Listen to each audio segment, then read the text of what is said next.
Saludos, hermanos en Cristo y en María. Bienvenidos a su programa Avanzando contra Viento y Marea. Les habla Héctor Reyes Baerga y me acompaña el diácono Manuel Cruz Correa de la parroquia San Felipe Apóstol en Carolina. Buen día. Buenos días, hermanos. Dios los bendiga a todos. ¿Cómo estamos? Estamos muy bien, gracias al Señor, esperanzados en que quien nos escucha o ve pues esté viviendo esta experiencia del aislamiento de una manera tranquila, en calma. Ya estamos pronto a empezar nuevamente a recobrar un poco nuestra vida cotidiana, pero siempre reconociendo que necesitamos de Dios para poder así hacerlo. Héctor, yo prefiero estar en la casa que estar en un hospital. Ah, no, definitivo, eso es así. Eso es definitivo. Bueno, para el día de hoy vamos a obtener la cita del día que nos dice de la siguiente manera. No dejemos solas a las personas enfermas. No impidamos a ellos encontrar alivio y a nosotros ser enriquecidos por la cercanía con quien sufre. Los hospitales son verdaderas catedrales del dolor, donde también se hace evidente la fuerza de la caridad que sostiene y siente compasión. Esto nos lo dice Papa Francisco en la audiencia general del 9 de noviembre del 2016, y en donde vemos cómo el visitar a los enfermos y no dejarlos solos es parte fundamental de nuestra vida de la fe. Y en ocasiones pues pensamos que quien está haciendo la caridad o está presentándose allí de una manera amorosa somos nosotros, pero sabemos que muchos de los que hemos tenido la oportunidad de visitar enfermos, sabemos que quien se lleva ese amor, esa hermandad, quien se lleva ese disfrute y ese gozo, son los que visitan, porque los mismos enfermos nos llenan de esa gracia especial. Eso es así, Héctor, porque vemos que la catedral es la sede del obispo, el obispo el que dirige a la diócesis, la iglesia principal. Y al decir la catedral es la sede de los enfermos, son palabras que nos llenan de mucho dolor, pero que son ciertas, porque vamos a encontrar en hospitales enfermedad, muerte, soledad, personas necesitando de esa mano amiga, que son los doctores, la enfermera y los que van a visitarlos, especialmente los capellanes. Muy bien, pues el temario de hoy, como ya habíamos indicado anteriormente, va a ser hablar sobre la pastoral de la salud.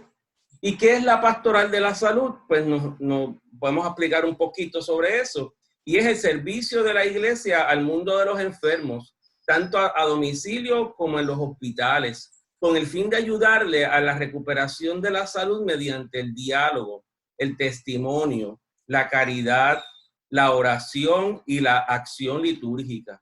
Ahora bien, es bueno matizar que esta pastoral no solo se dirige a los enfermos, sino también a los sanos, inspirando una cultura más sensible al sufrimiento y a la marginación y a los valores de la vida y la salud. Por lo tanto, esta pastoral, que se llama Pastoral de la Salud, no solamente es una salud física, sino es una salud espiritual. Mira qué interesante, Héctor, que actualmente yo tengo doctores que me llaman para que visite a sus enfermos. Mira, tengo un doctor muy querido. Sí, mira, ya cuando mando una listita de los cuartos que ha visitado, que tiene enfermos graves, para que yo vaya a visitarlos. O sea que ya esa clase médica entiende bien lo que es un capellán, entiende bien la necesidad de esa ayuda espiritual, esa oración, ese acompañamiento a ese enfermo. Y es importante que entendamos que nuestra iglesia siempre ha procurado velar por los que más necesitan, especialmente los enfermos. Y vemos que por eso es que existe esta pastoral, reconociendo esa necesidad de proveerles a ese que está enfermo, pero también a aquel que necesita en su hogar una mano amiga, una palabra de aliento, que pueda sentir ese abrazo fraterno de la iglesia y por consiguiente de Dios. El Benedicto XVI nos decía que la salud de todo ser humano, de todo el ser humano, fue el signo que Cristo eligió para manifestar la cercanía de Dios, su amor misericordioso que cura el espíritu, el alma y el cuerpo. Qué interesante que Benedicto nos presente estas tres dimensiones de esta manifestación de la cercanía de Dios. Primero, nos dice que cura el espíritu y vemos cómo en las Escrituras, en un sinnúmero de ocasiones, también se presenta este Jesús que no solamente cura al enfermo, sino que lo perdona de sus pecados.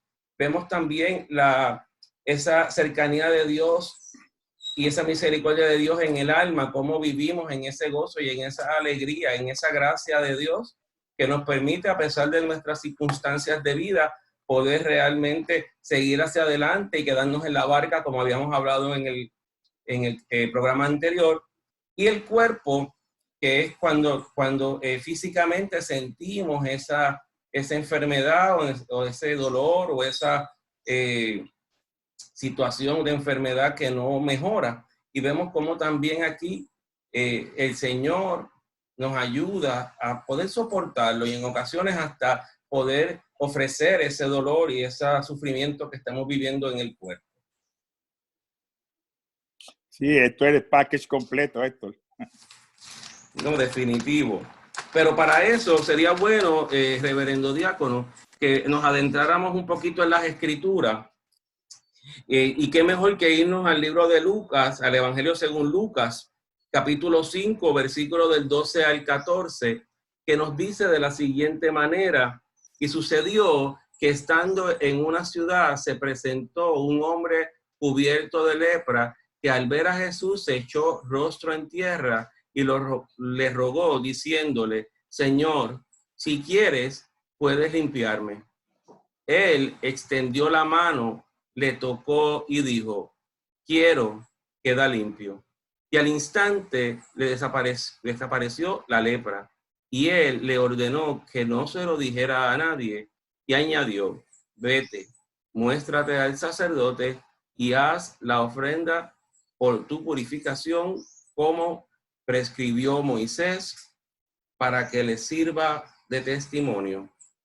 Vemos como en esta escritura, que es una escritura que para mí es importante, a mí me gusta mucho esta escritura, porque vemos a este Jesús que nos dice que no importa nuestra situación que está el presente, no importa esas lepras que tanto física como espirituales llevamos, Él siempre está dispuesto a limpiarnos.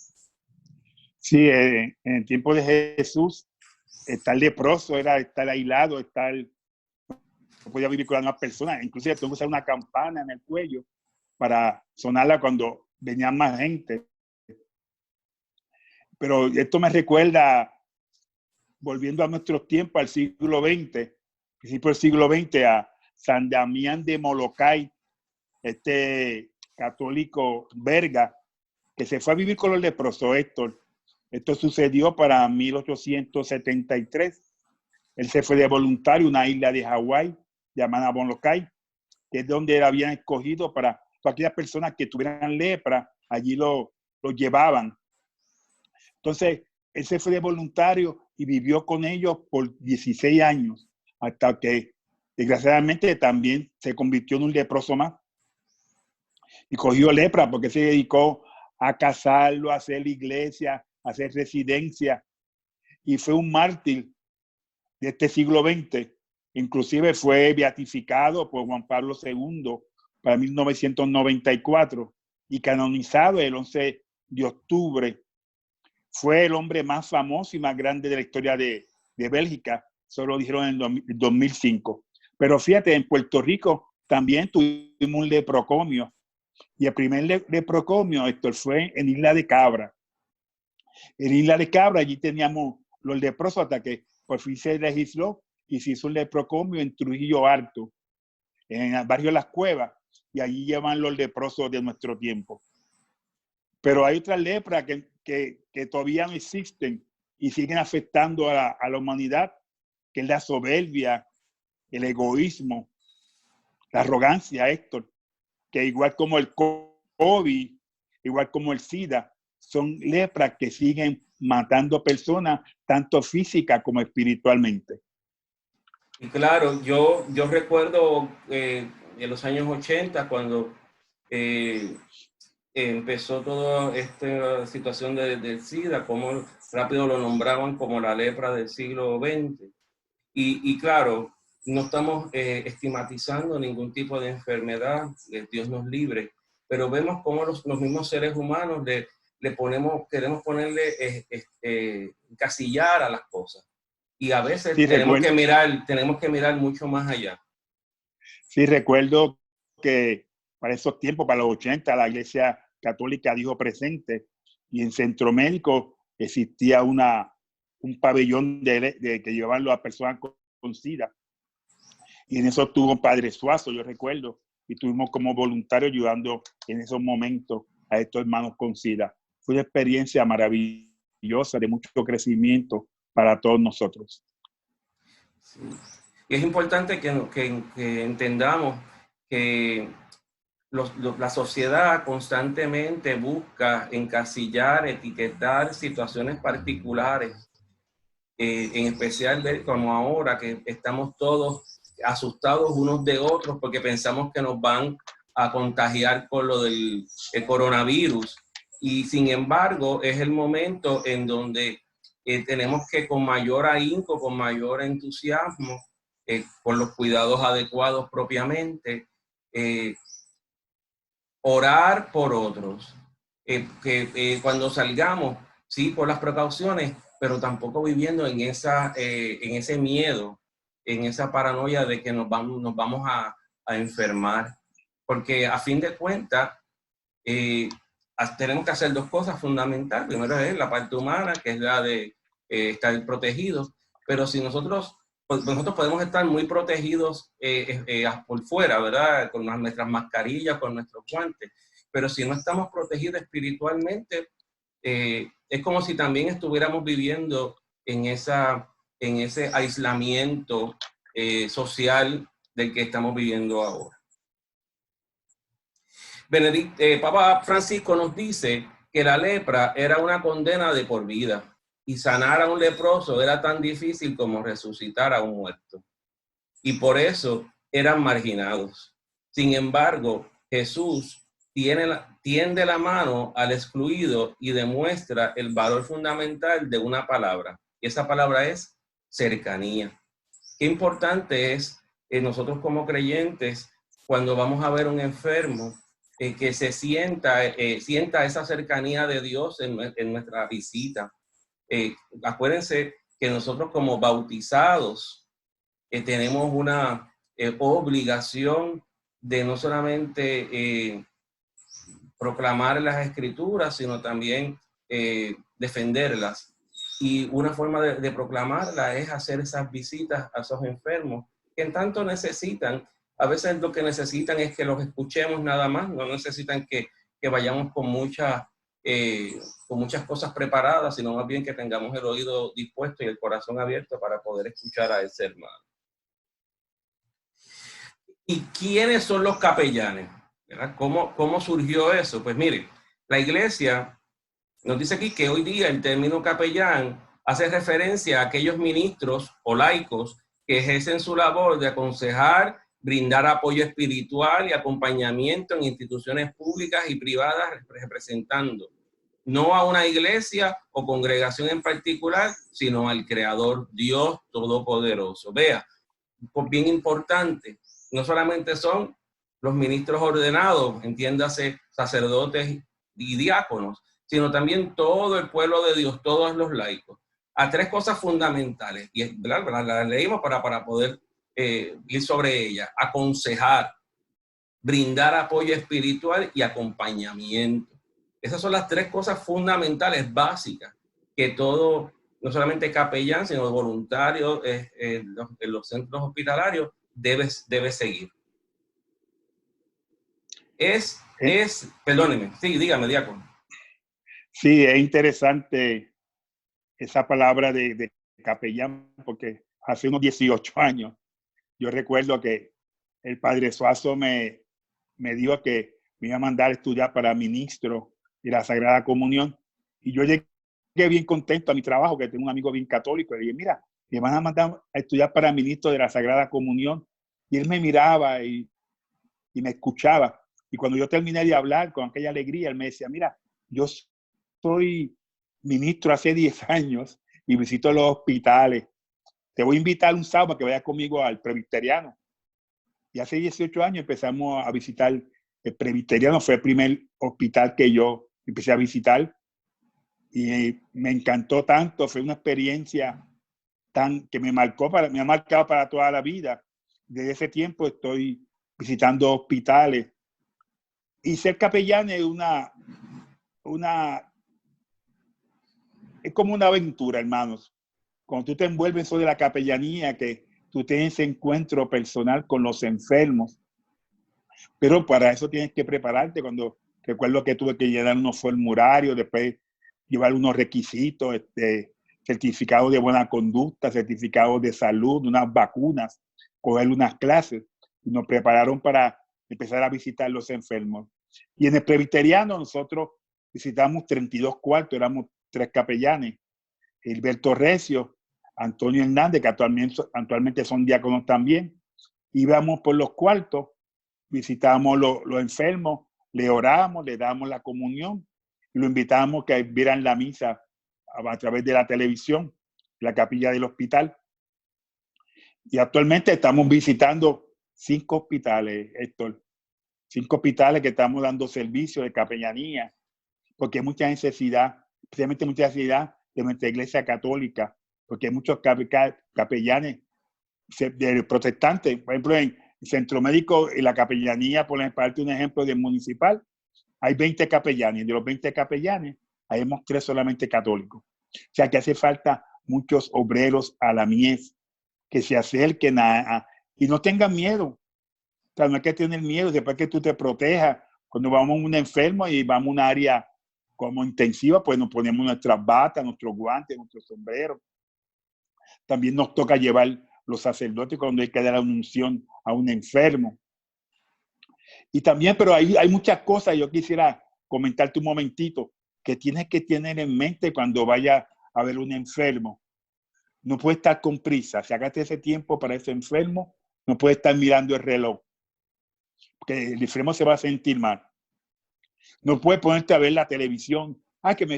Ponme la televisión que son las 12 para ver la novela. No, tú no vas a ver novela, tú vas a ver a un enfermo a compartir con él. Es importante esto, que te prepare antes de salir de tu casa, lea el evangelio, lea un texto bíblico para compartir con ese enfermo. Pero recuerda, siempre que vayas a orarle al enfermo, tienes que pedirle permiso. ¿Quieres que te ore? ¿Quieres que leamos la Biblia juntos? Y si él te dice que sí, pues perfecto. Cuando el médico entra, tú te retiras. No te metes en la conversación del médico con el paciente. Tú no puedes estar dando opiniones. Hay que respetar las reglas del hospital. Cuando algunos familiares estén discutiendo alguna situación del enfermo, tampoco puede estar dando opiniones, Héctor. Si le prometiste que va a llegar temprano, tal día, tienes que llegar ese día porque él te va a estar esperando. Es una promesa que le hiciste al enfermo. No puede estar sentado en la cama como si estuvieras en tu casa.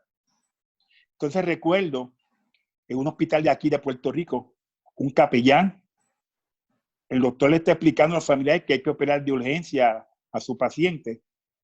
Y el capellán interrumpe y dice, yo lo declaro sano en estos momentos. Y los familiares que estaban dudosos si operaban o no, pues doctor, vamos a esperar la cosa, que hay sanación. Y me cree que a los 3 días ese paciente murió. Fue demandado al hospital, quitaron la capellanía, tuvo ese hospital sin capellanía por mucho tiempo. Porque cuando estamos como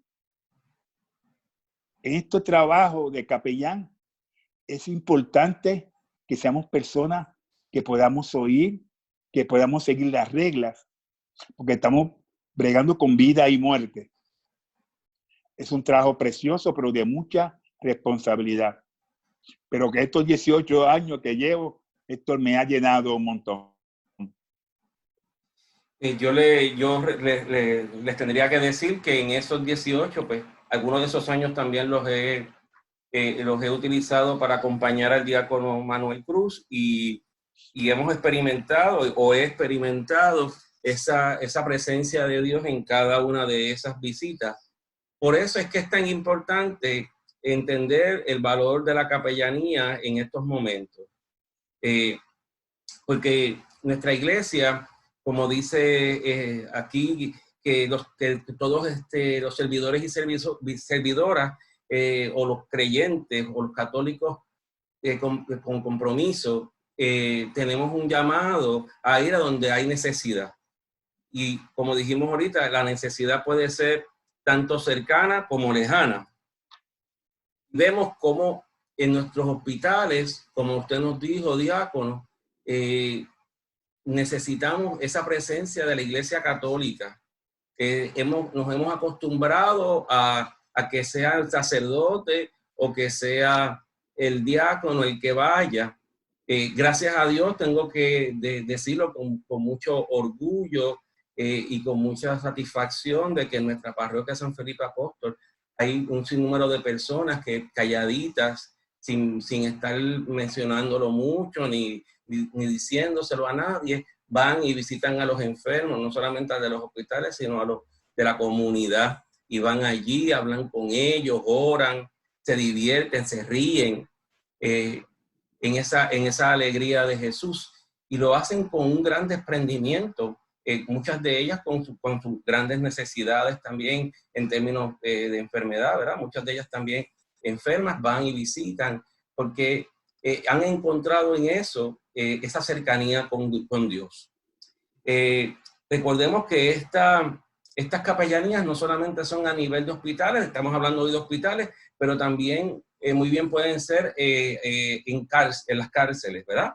Y de eso pues podremos hacer otro programa en cuanto a cuán importantes son las capellanías en los hospitales. Bien, ahora me gustaría, diácono, si usted me lo permite, poder presentarles estas estadísticas a nuestros hermanos que nos tienen, ¿verdad? Nos privilegian con ver este programa.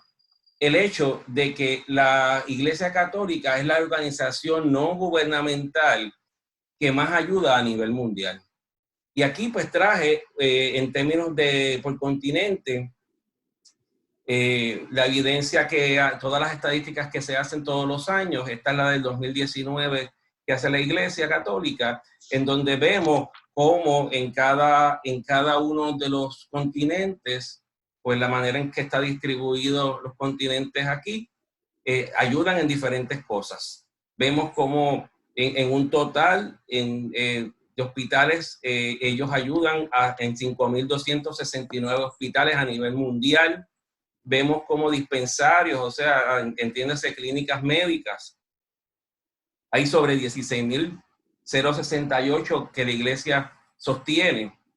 Vemos como hay estos centros que cuidan a leprosos. Hay 646 y nos parecería, ¿verdad?, un número sorprendente que estamos ahora en el siglo XXI, pero sí, muchos países todavía viven la experiencia de la lepra. Vemos también cómo a nivel mundial la iglesia sostiene casas para ancianos, enfermos crónicos y minusválidos, en una cantidad de 15.735, orfanatos, 9.813, jardines de infancia, esto significa escuelitas, ¿verdad?, o centros de cuidado, 10.492, consultorios de matrimonio o lugares en donde se ayuda, se asiste a los matrimonios, 13.065, centros de educación o de reeducación, especialmente para aquellos que han perdido su empleo, 3.169, y otras instituciones. Y entonces en esas otras instituciones pueden ser ayuda a las hermanas de la caridad, algún tipo de proyecto particular que la Santa Iglesia entiende debe ayudar y o asistir. Y de eso pues tenemos unos 31.182 proyectos en donde nuestra iglesia constantemente trabaja en silencio. Les presento Sí, esas esto. son las riquezas, que hablan de las riquezas de la iglesia, del Vaticano, que las venda. Pues miren, para que podamos saber todo lo que hace nuestra iglesia, está en la estadística y abierta para todos las podemos buscar y ver, sentirnos orgullosos como católicos, toda la ayuda que da la iglesia. Y esto es constante y no lleva siglos haciéndolo esto. Sí, y es bien importante que entendamos que en ocasiones escuchamos a otros hermanos de otras denominaciones que dice exactamente lo mismo que usted dijo, diácono, que entonces que la iglesia venda el Vaticano, ¿verdad? Y venda todas las obras que hay dentro, para que la gente pues no muera de pobreza. Y vemos que la iglesia lo hace. Ahí están las estadísticas, ahí es bien sencillo poder verlas y entenderlas. Y esto que no traje hoy, las que son relacionadas a la educación, en donde hay un sinnúmero de escuelas, universidades y centros escolares, en donde también nuestra iglesia aporta al mantenimiento de las mismas. Así que cuando venga algún hermano a venir a decirle que la iglesia debe vender todas sus cosas, pues sería muy bueno que lo refiera a esa página de internet donde está la estadística y que él vea, ¿verdad? Y que él pues pueda entender y comprender realmente qué hace nuestra iglesia. Y entonces me gustaría, diácono, que ir sobre la historia del nombre de capellán o de capellanía. Y esto pues tendríamos que irnos al origen mismo, y es que en la persona de San Martín de Tours, ¿verdad? Este santo, quien nació en el año 316 después de Cristo, en lo que hoy se conoce como Hungría. Este era un joven de 16 años, se alistó en el ejército romano, donde se destacó como soldado y oficial. A los 21 años, él, con la tropa que comandaba, fue enviado a la región de Francia. Una noche de mucho frío se encontró con un mendigo que rogaba sin éxito a todos que le ayudaran. Martín no tenía nada que darle, perdón. Solo tenía su capa, la que partió en dos y dio la mitad al mendigo. Esa misma noche soñó que el mendigo era en realidad o en verdad Jesucristo, y esa visión fue el motivo por el cual se convirtió al cristianismo y fue bautizado. Qué interesante esto, porque de ahí que surge la palabra capellanía, ese recuerdo cuando él compartió su capa, se hace la palabra capellanía. Vemos cómo este hombre que prácticamente posiblemente no seguía ninguna religión, ante un acto de misericordia, que era ver a este hombre pasando frío, parte su capa y da lo que tiene, porque nos dice que no tenía nada más para darle, y vemos cómo sueña que ese era Jesús. Y a veces nosotros también, especialmente en las luces, vemos a tantos posibles Cristos que piden ayuda, que piden, ¿verdad?, un poco de dinero para comer. Sabemos que en muchos casos, pues, no necesariamente es la comida que quisiéramos que comieran, ¿verdad? Sabemos que muchos de ellos lo utilizan para curarse, pero nuestro deber, más que tratar de establecer o juzgar a ese hermano por lo que pudiese o no hacer con ese dinero, es nosotros mismos desprendernos, tener ese carácter de poder ofrecer lo que podamos para otro. Que Dios después determine, que Dios después entonces, y orar mucho por esa persona para que el Señor también le ayude y que pueda salir airoso de esa adicción, esas adicciones que tanto sufrimiento ha traído a nuestro país y al mundo entero. Que no estamos para juzgar, sino para servir. No, definitivamente. Y entonces, hablando de servicio, pues aquí les presento a Santa Madre Teresa de Calcuta con una de sus frases y me gustaría que usted fuera sobre ella, reverendo diácono. Lee así: el fruto del silencio es la oración, el fruto de oración es la fe, el fruto de la fe es el amor y el fruto del amor es el servicio.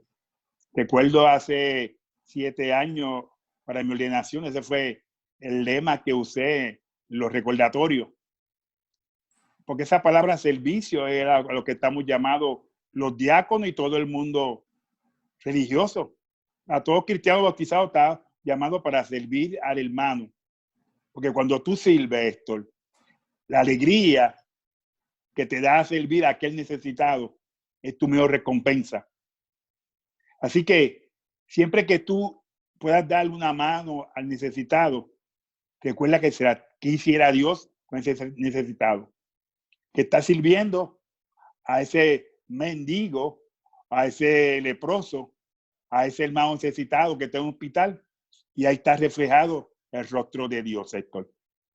Y vemos cómo el fruto del amor viene por una relación una relación con Dios mismo, porque Él es la fuente del amor. Entonces nosotros tenemos que empezar a preocuparnos un poco porque esa relación con Dios sea una relación adecuada, en donde el fundamento mayor, que es el amor, sea lo que sobrepase cualquier otra situación que estamos viviendo, ¿verdad? Entonces, claro, se oye en ocasiones, pues, se oye muy bonito cuando decimos sí, el amor, pero mire, es que si Dios es amor, eso es lo que nos dice Juan en su primera carta, nos dice que aprendemos a amar porque Dios nos amó primero. Pues es importante que entendamos que el amor es fundamental, es la piedra angular de nuestra vida de la fe. Si no amamos a los demás, a los que no conocemos, porque regularmente amamos a los que conocemos, ¿verdad? Y eso es muy fácil. Pero cuando nos desprendemos ese amor y lo compartimos con otros que no conocemos, ahí es que empezamos a hacer nuestra labor como creyentes, como cristianos, como católicos comprometidos, ¿verdad? Así que esperamos que esta explicación corta, dado las circunstancias del tiempo, que podemos en otro momento poder abonar un poquito más a esto, pues nos ayuda a entender cuál es el valor de la capellanía, cómo nuestra iglesia desde tiempos inmemorables ha estado ayudando a los pobres, a los indigentes, a los más necesitados, a las viudas, y cómo nuestra iglesia, que somos todos nosotros, nos seguimos preocupando por ayudar al que más lo necesita. La semana que viene, diácono, vamos a tener un temario bastante interesante y vamos a estar hablando sobre la misericordia. Y claro está, lo vamos a estar trabajando desde dos ángulos distintos. Primero, retomar un poco el libro de Papa Francisco, que nos dice que el nombre de Dios es misericordia, en donde él hace unos planteamientos extraordinarios, importantes, que deberíamos retomar, especialmente ahora que ya empezamos nuevamente a ir poco a poco a caer en la rutina que teníamos previo a toda esta situación del coronavirus.